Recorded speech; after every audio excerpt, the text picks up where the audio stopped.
Bharuch એલસીબીની team પેટ્રોલિંગમાં હતી તે દરમિયાન ભરૂચ અંકલેશ્વરની આસપાસ આવેલ મોબાઈલ ટાવરના જનરેટરની ટાંકીમાંથી ડીઝલની ચોરી થઈ છે, જેમાં રાજસ્થાનની તોડકી સંડોવાયેલી છે અને હાલ બે રાજસ્થાનના શખ્સો બોલેરો પિકઅપમાં ડીઝલના કારબાઓ ભરી હાઈવે ઉપર આવેલા અરોમા હોટલના કમ્પાઉન્ડમાં ડીઝલ વેચવા ફરી રહ્યા હોવાની માહિતી મળી હતી।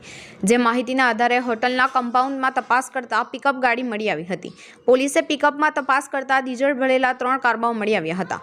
પોલીસે જીતાલી ગામની સિદ્ધેશ્વરી સોસાયટીમાં રહેતા અને મૂળ રાજસ્થાન પિકઅપ ચાલક મુલારામ સોનારામ ચૌધરી અને કાપોદ્રા વિસ્તારમાં રહેતા અને મૂળ રાજસ્થાનના સોહનલાલ ભગીરથ નામ બિશ્રોઈની અટકાયત કરી પૂછપરછ કરતા તેઓએ દધાલ ગામ નજીક તેમજ અંકલેશ્વરના ગ્રામ્ય વિસ્તારમાં આવેલ અન્ય મોબાઈલના ટાવરોના જનરેટરની ટાંકીમાંથી ડીઝલની ચોરી કરી હોવાનું જણાવ્યું હતું।